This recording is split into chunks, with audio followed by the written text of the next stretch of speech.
pourra monter à la montagne de l'Éternel? Qui s'élèvera jusqu'à son lieu saint?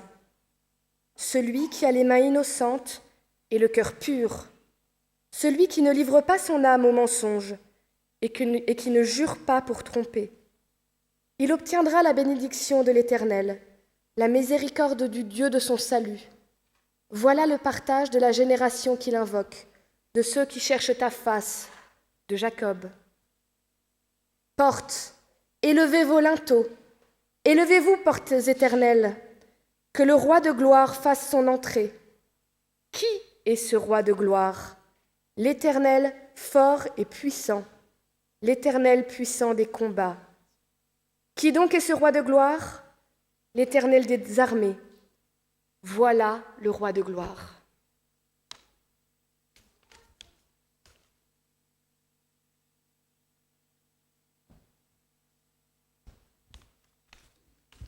Je vous propose de commencer ce moment de louange et en chantant « Nous voulons voir Jésus élevé ».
Nous allons continuer à chanter avec « Je lève les yeux ».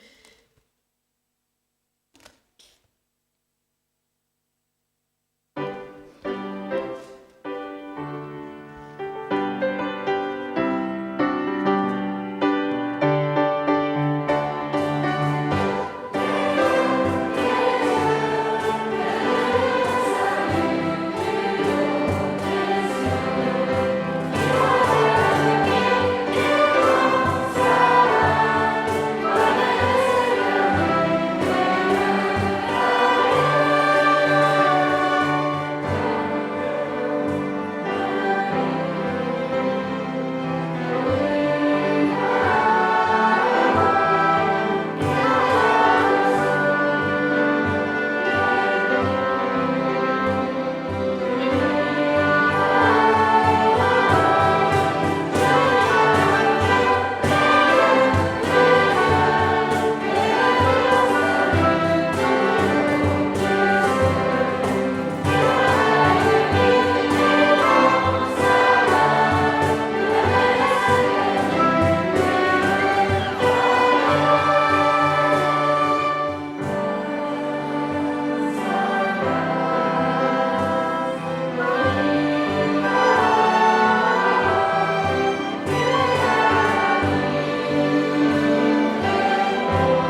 Nous allons chanter Je suis né pour te louer.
Finir ce moment en chantant Entends mon cœur.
Je vais vous inviter maintenant à un moment de prière. Ceux qui le souhaitent ou le peuvent sont invités à se mettre à genoux.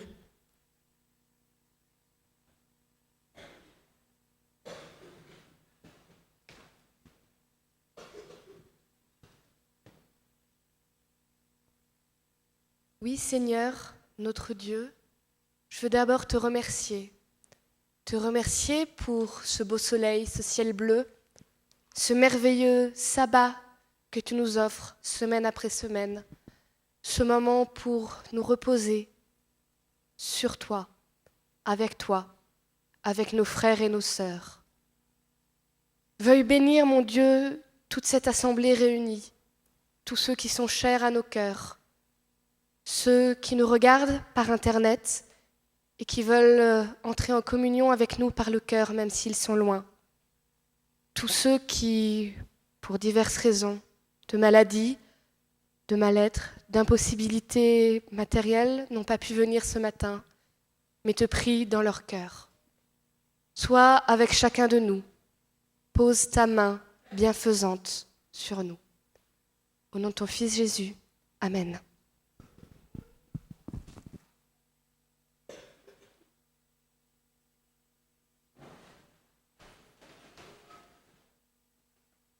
C'est maintenant le moment que j'espère les enfants attendent avec impatience. Alors je vais les inviter à tous venir devant. Et c'est Jean-Jacques Henriot qui ce matin a un message tout spécialement pour eux.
Quelle très belle famille vous formez tous.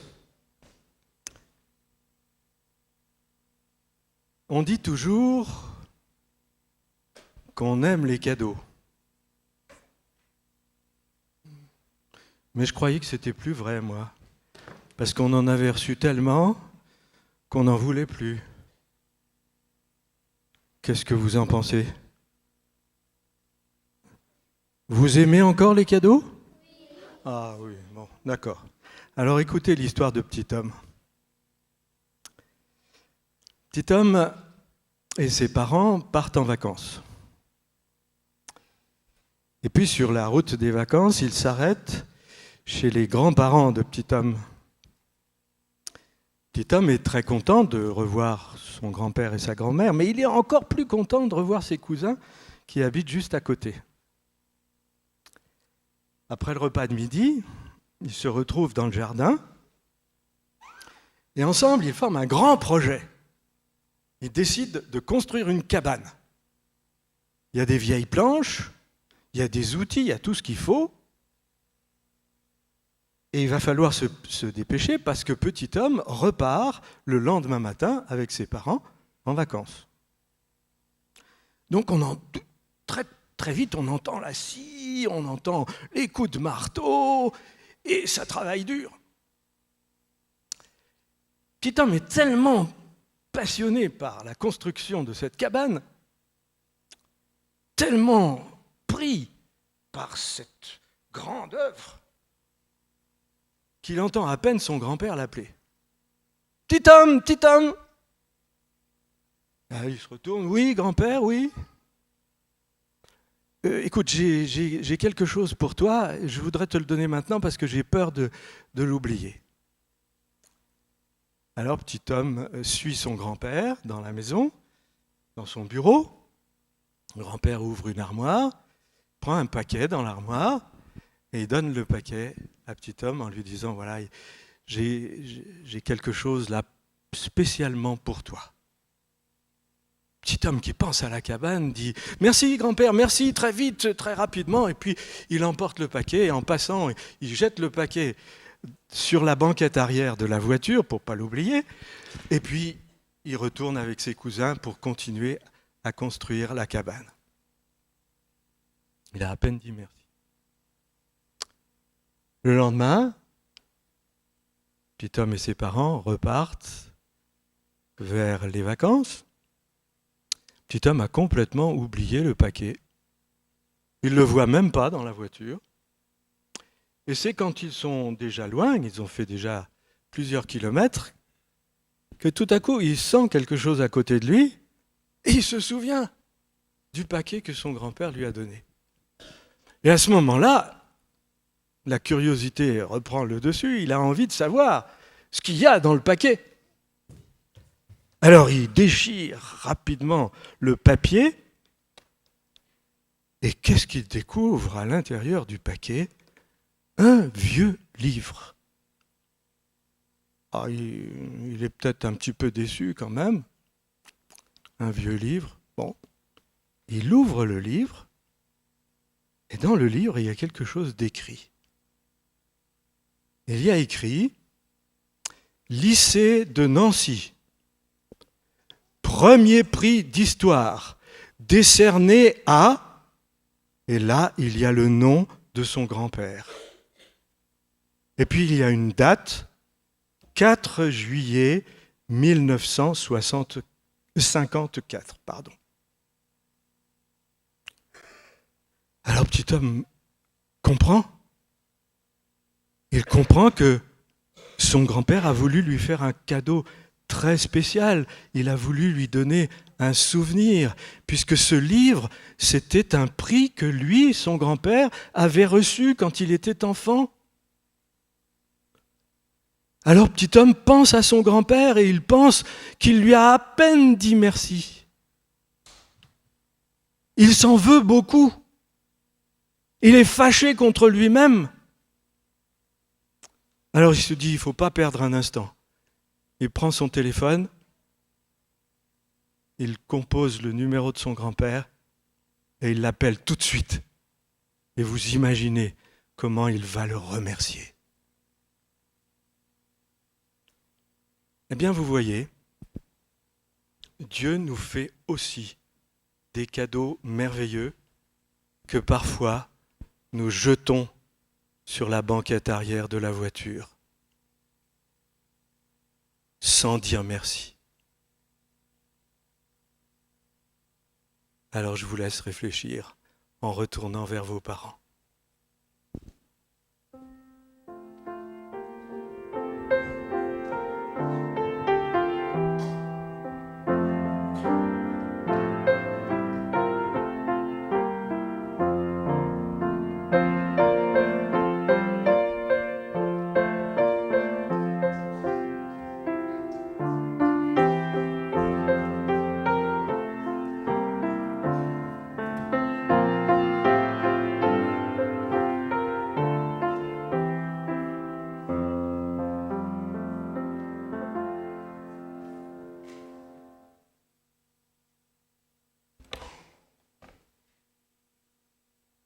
Le texte biblique de ce matin se trouve dans Luc 7, les versets 1 à 10.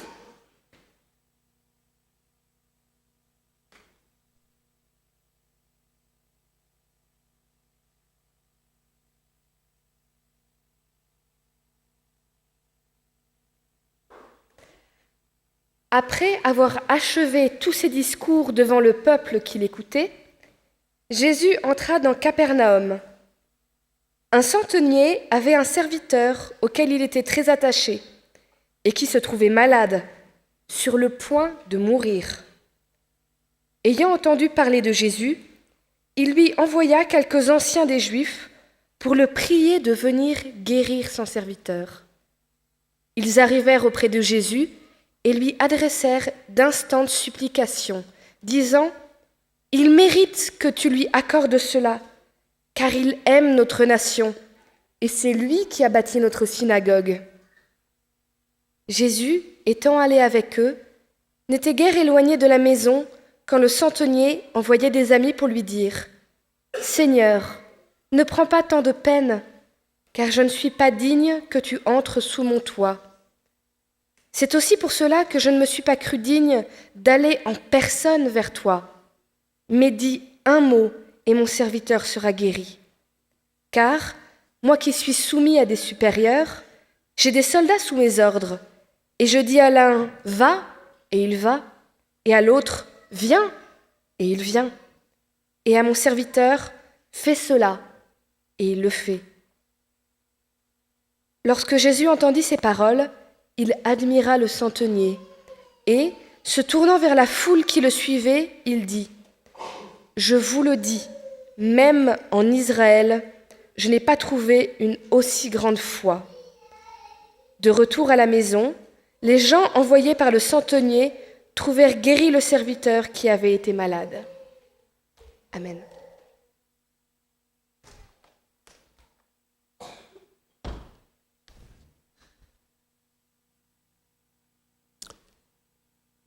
Le Nouveau Testament parle beaucoup de la foi, de ce mot très fréquemment utilisé. Ce n'est pas une pensée très originale, ce n'est pas bien nouveau ce que je partage avec vous là. Une consultation du texte original permet d'observer cette nombreuse fréquence. On retrouve les mots qui sont tirés de la famille lexicale de ce petit mot, pistis, qu'on a traduit parfois, le lexique le plus fréquemment utilisé pour évoquer ce que nous appelons foi. Et on trouve cette racine 565 fois donc, dans le Nouveau Testament. Ça fait quand même du volume.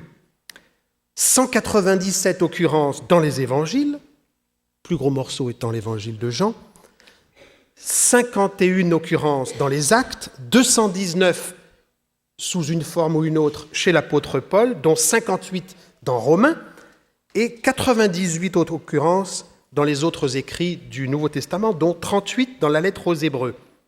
Mais ce n'est pas de tout ça que nous allons parler ce matin, juste un tout petit bout de ce grand univers, de ces 565 reprises du mot « foi » dans le Nouveau Testament. Notre méditation va s'intéresser à une chose très précise, à la manière dont le Christ parle de la foi. Il le fait abondamment. Et dans ce champ-là, quand Jésus parle de la foi, nous allons nous intéresser à ces quelques textes, il y en a 8, où Jésus parle de la foi de manière positive, lorsqu'il la discerne, lorsqu'il la reconnaît, lorsqu'il l'honore. Dans les évangiles, donc. Je crois que cette promenade dans les écrits bibliques est très utile. Alors sur ce chemin ce matin, pas de grammaire, pas d'exégèse, une question, simplement une question. Quelle leçon apprenons-nous lorsque le Christ discerne la foi chez quelqu'un, chez une femme, chez un homme? Lorsqu'il la reconnaît, voire même, et ce texte qui vient d'être lu en l'atteste, lorsqu'il l'admire. Alors parmi les quelques textes qui racontent cette reconnaissance par Jésus de la foi, il y en a donc 8 au total, j'ai choisi principalement le récit dont nous venons de faire la lecture. Jésus reconnaît donc de la foi en un officier romain. Juste, je rappelle un petit bout de cette péricope. En entendant ces mots, Jésus fut plein d'admiration pour lui. Il se tourna vers la foule qui le suivait et dit « Je vous le déclare, même en Israël, je n'ai pas trouvé une telle foi. »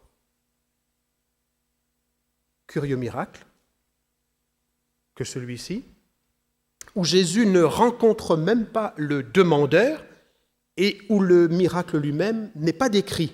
Alors, il faut dire, c'est vrai, comme vous l'avez lu, qu'il s'effectue dans des circonstances très inhabituelles. Le demandeur est un officier des troupes romaines d'occupation. Il n'est pas juif.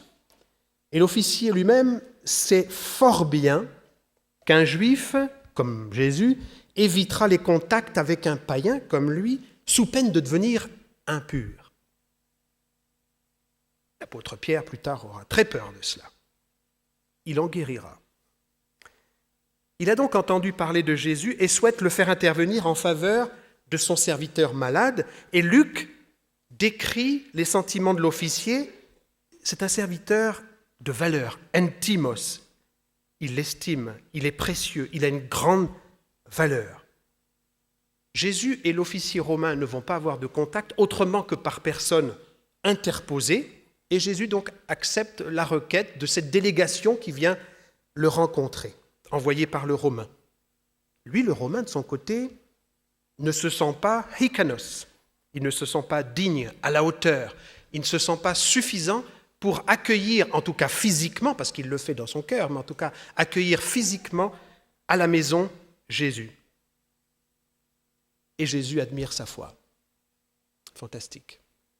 Alors ce regard de Jésus sur la foi, non pas la foi de la personne miraculée, mais d'une autre personne, amie ou parente, ce regard, nous le retrouvons aussi à l'intérieur de ces 8 occurrences dont j'ai parlé tout à l'heure. Ceux dans lesquels Jésus reconnaît la foi. À Capharnaüm, par exemple, au moment de la guérison, vous savez, de ce paralytique qui est descendu par le toit. Ce n'est pas sa foi que Jésus admire là, c'est la foi de ses amis. Voyant leur foi, Jésus s'adresse au paralysé, « Confiance, mon fils, tes péchés sont pardonnés. » C'est aussi vrai dans le récit d'une femme cananéenne. Sa fille est malade et le Christ va guérir sa fille. Jésus n'admire pas la foi de la fille, mais il parle de la foi de sa maman. Alors Jésus lui répondit, « Femme, ta foi est grande, qu'il t'arrive comme tu le veux. » Alors les autres passages où la foi est reconnue par le Christ, c'est vrai par exemple dans le cas d'une femme qui perdait du sang, et qui perdait du sang depuis 12 ans. Cette femme, dont nous n'allons pas lire le récit, mais peut-être que plusieurs d'entre vous se rappellent, cette femme qui touche un vêtement. C'est quand même bizarre, la manière dont cette femme contacte Jésus. Et Jésus, à la fin du récit, lui dit, « Ma fille, ta foi t'a sauvée, t'a guérie. Va en paix et sois guérie de ton mal. » Cette fois, Jésus la reconnaît aussi en 2 hommes non-voyants. Alors il leur toucha les yeux en disant « Qu'il vous advienne selon votre foi. » Le 6e récit, c'est à table chez Simon, et une femme arrive avec du parfum et avec des gestes, très silencieuses cette femme, des gestes admirables, très sensible, ces gestes. Et à la fin, Jésus dit à cette femme, publiquement, « Ta foi t'a sauvée. Va en paix. » Cette reconnaissance de Jésus de la foi arrive aussi dans l'épisode des 10 lépreux. 10 guéris, un revient sur ses pas pour remercier le Christ. Luc précise d'ailleurs admirablement que c'était un Samaritain. Un détail qui a beaucoup d'importance. Il se jeta le visage contre terre aux pieds de Jésus en lui rendant grâce. Or, c'était un Samaritain.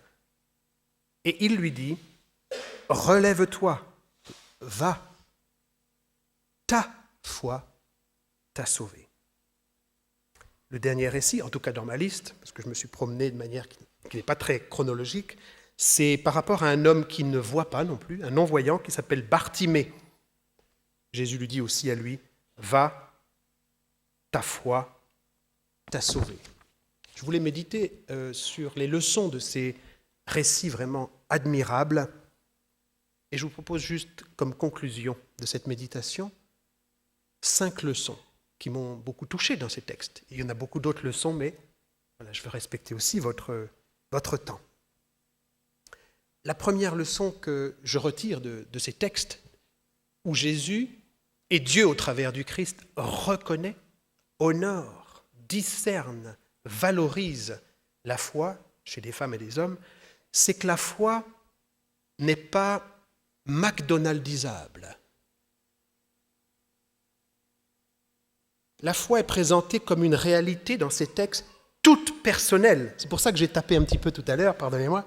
Une telle foi, leur foi, votre foi, ta foi. Il n'existe pas dans ces textes de croire standard. C'est très subversif, ça. La foi que Jésus accueille, ce n'est pas une émotion vague, ce n'est pas non plus quelque chose de parfait, c'est un mystère. Un mystère que Dieu décode parfaitement, facile à identifier pour le Christ, mais totalement inclassable par vous et par moi, parce que c'est quelque chose d'infiniment personnel. Elle ne peut pas entrer, cette foi, se croire dans mes catégories, dans mes jugements. Elle reste au-delà de ce que je peux comprendre, au-delà du totalement compréhensible par l'être humain que je suis, au-delà des formules, au-delà de la théologie, au-delà de ce que l'on peut étiqueter, au-delà de ce que j'enseigne dans cette faculté de théologie. Toujours surprenante, c'est ce que m'apprennent ces regards reconnaissants du Christ sur la foi. Première leçon qui me touche beaucoup. La deuxième, qui a valu le titre qu'on m'a demandé, recevoir la foi. La foi dans ces textes, elle est reçue. Dans chacun de ces récits, la foi n'est jamais revendiquée par la personne dont Jésus reconnaît la foi. Elle n'est pas revendiquée par aucune femme, aucun homme en qui Jésus la discerne. Personne dans ces récits ne fait de publicité. Moi, j'ai la foi. Si on avait peut-être même demandé à ces personnes « Avez-vous la foi ?» auraient-elles même compris ma question. Dans ces récits, c'est par le Christ que la foi est reconnue. Elle est reçue. Elle est reçue parce qu'elle est accueillie par Dieu comme telle, Dieu qui reconnaît la foi, Dieu en tout cas au travers du Christ. Et du coup, elle est aussi reçue par l'être humain, c'est-à-dire comme un cadeau de Dieu. Troisième leçon, c'est qu'il arrive souvent, en tout cas dans ces textes, que la foi soit imprévisible. Imprévisible. J'ai dit tout à l'heure, surprenante. Dans l'histoire des hommes, beaucoup d'hommes ont cherché à construire des communautés humaines. Alors, communauté humaine, ça peut être la nation, ça peut être une famille, en passant bien sûr par la communauté religieuse. Beaucoup d'hommes ont cherché à construire ces communautés humaines en essayant d'identifier des traits communs pour faire lien, pour faire corps, pour vivre ensemble un idéal, parfois pour survivre aussi, bien sûr, pour donner du sens. Alors, c'est très émouvant tout ça et c'est très utile surtout. Mais hélas, cette quête qui cherche des traits communs pour construire un lien, c'est souvent accompagné d'exclusion de ceux qui ne sont pas dans le club familial, national, ecclésial. En cherchant à se réunir avec d'autres, l'homme a voulu, parfois, souvent je dirais même, soustraire, isoler, tenir à distance. Une sorte de fraternité, une sorte de fraternisation par la ségrégation. J'existe en faisant la liste de celles et ceux dont je me tiens à distance. Or ici, dans ces textes, la communauté de foi dans laquelle Jésus introduit ces personnes, cette communauté de foi est incapable de faire son propre dénombrement. Cette communauté de foi ne se confond pas avec ce qu'elle sait d'elle-même, avec ce qu'elle croit.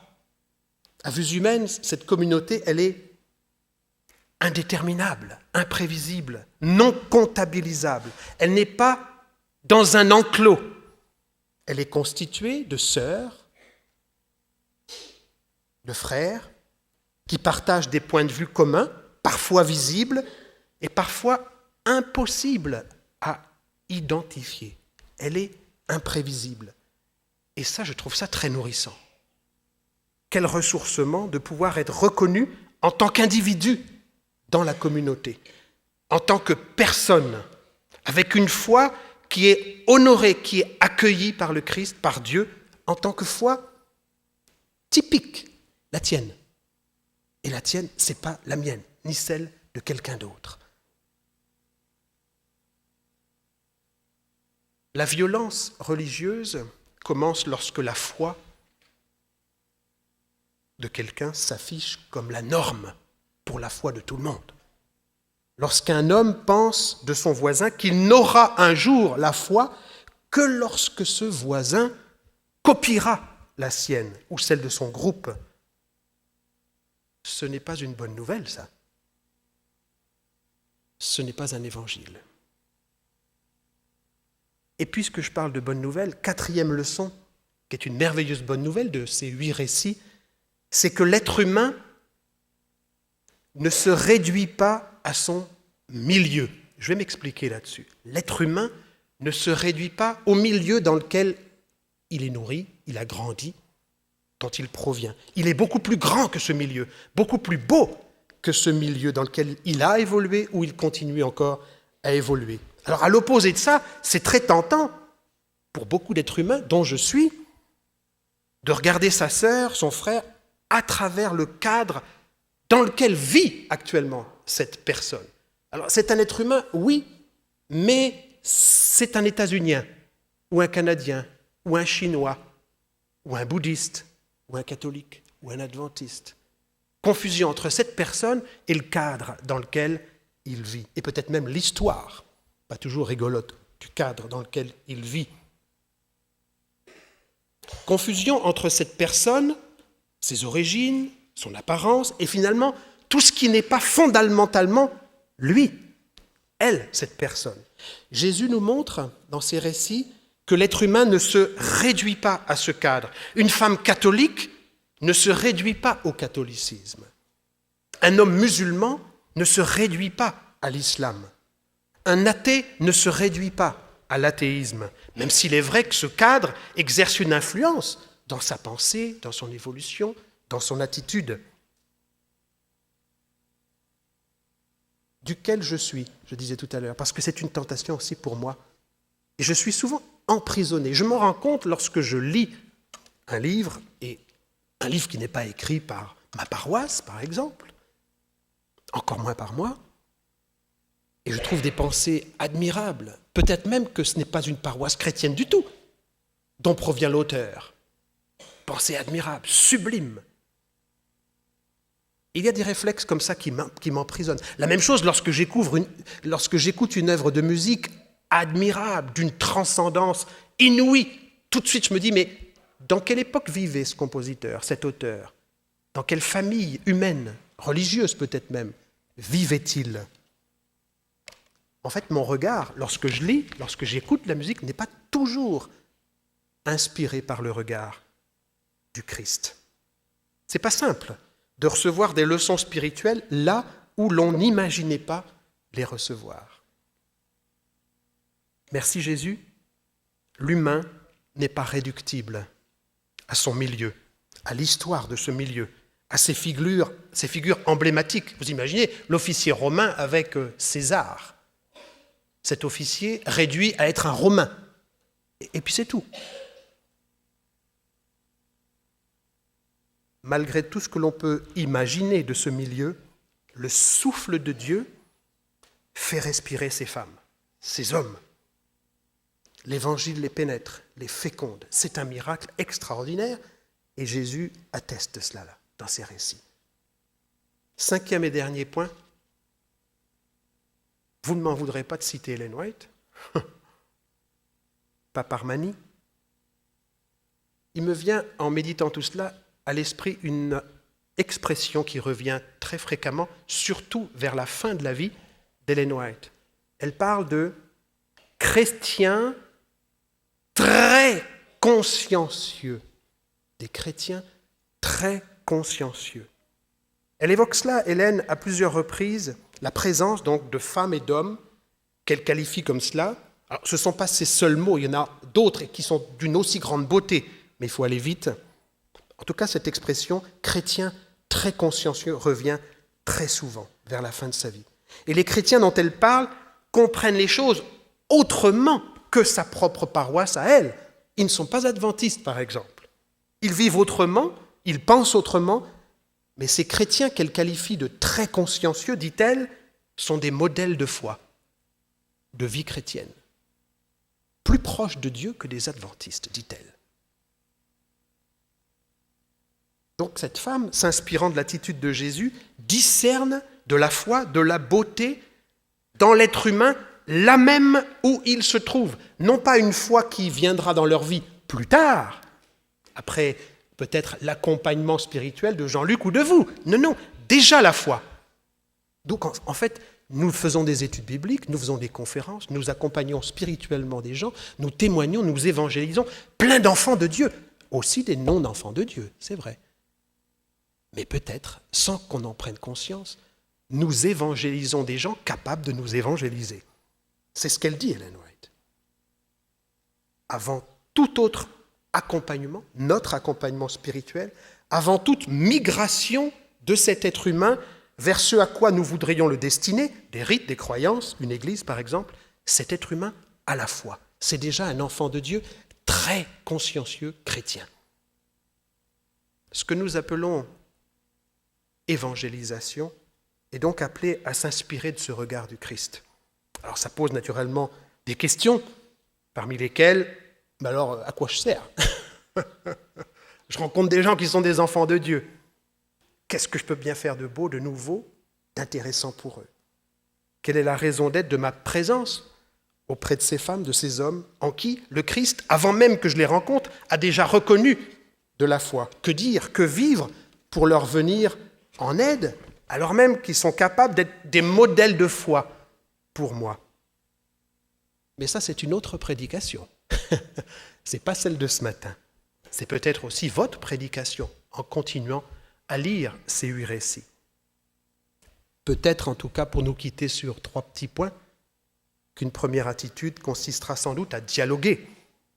Pas seulement à tolérer cette personne et ce qu'elle vit et ce qu'elle croit, à dialoguer. Pas seulement à converser avec elle, mais à apprendre mutuellement ce qui nourrit sa foi et pour elle ce qui nourrit la mienne. Cette foi que l'un et l'autre avons reçue. Une dernière bonne nouvelle, qui n'est pas dans les textes, que j'ajoute juste pour remercier Dieu, en évoquant la résurrection du Christ.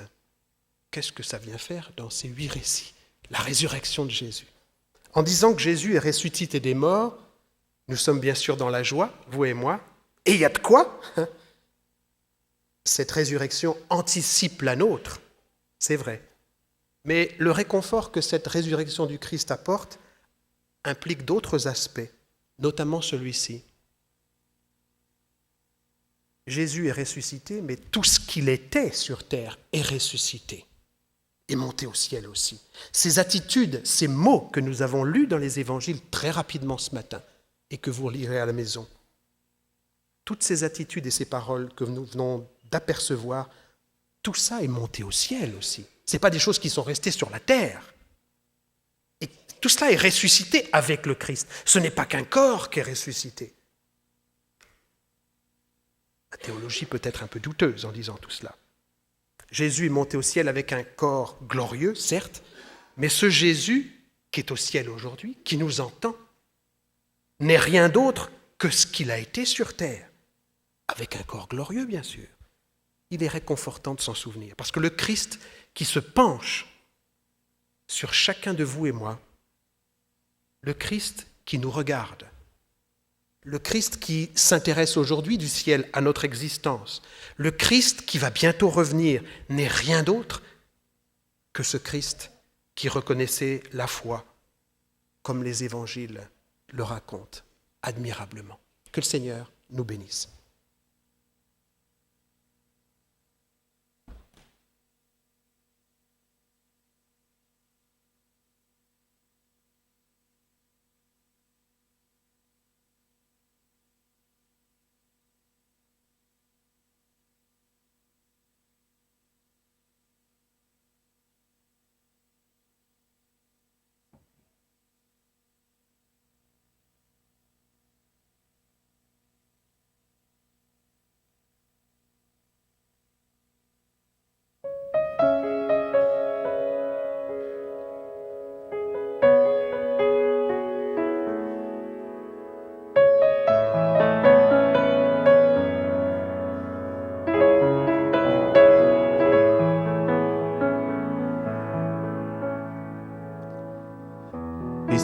and know that He is God.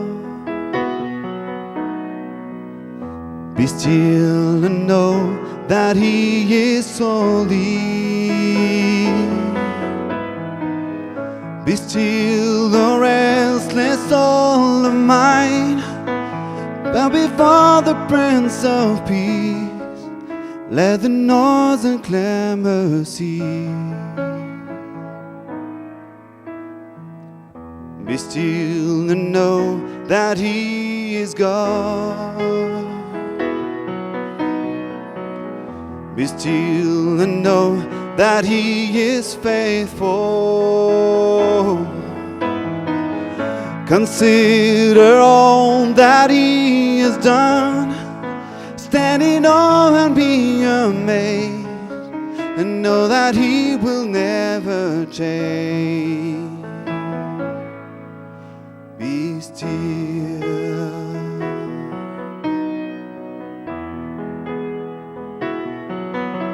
Be still and know that He is God. Be still and know that He is God. Be still and know that He is God. Be still, be speechless. Be still and know that He is God. Be still and know that He's our Father. Come rest your head upon His breast. Listen to the rhythm of His unfailing heart of love, beating for His little ones, calling each of us to come. Be still.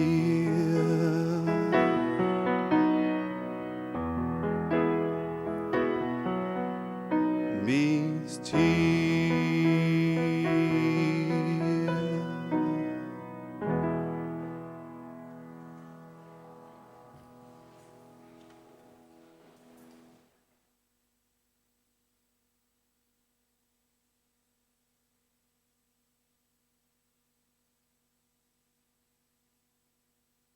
C'est maintenant le moment où nous pouvons, si nous le voulons, apporter nos dîmes et nos offrandes. C'est pourquoi je vais demander aux diacres de passer dans les rangs pour les recueillir.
Recueillons-nous, nous allons nous lever.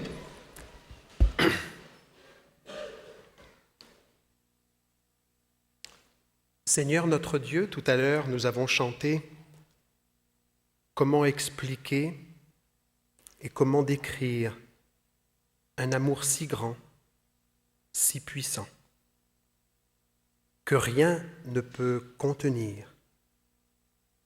Nous te disions, Seigneur, en chantant, que nos mots sont bien trop petits pour dire tout l'amour que nous avons pour toi.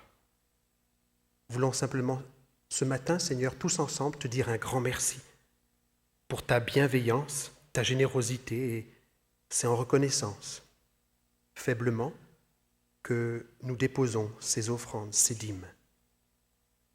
Merci, Seigneur, pour ton souci constant pour l'être humain, de le reconstruire, de le guérir, de l'honorer même. Merci pour ces merveilleux récits que tu offres à notre méditation, pour leur force, pour leur beauté, pour l'espérance, pour l'évangile qu'ils contiennent. Seigneur, enfin nous voudrions, dans cette admiration que nous avons pour toi, te demander ton aide, pour que tu nous aides à vivre aussi proche de ce que tu es, de ce que tu étais. Que tu nous aides à regarder les femmes et les hommes comme tu les voyais, comme tu les vois. Nous t'en prions au nom de Jésus-Christ, que nous adorons. Amen.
Recevons maintenant la bénédiction du Seigneur. Je viens bientôt. Retiens ce que tu as afin que personne ne prenne ta couronne. Celui qui vaincra, je ferai de lui une colonne dans le temple de mon Dieu, et il n'en sortira plus. J'écrirai sur lui le nom de mon Dieu et le nom de la ville de mon Dieu, de la nouvelle Jérusalem qui descend du ciel auprès de mon Dieu, et mon nom nouveau. Que celui qui a des oreilles entende ce que l'Esprit dit aux églises. Amen.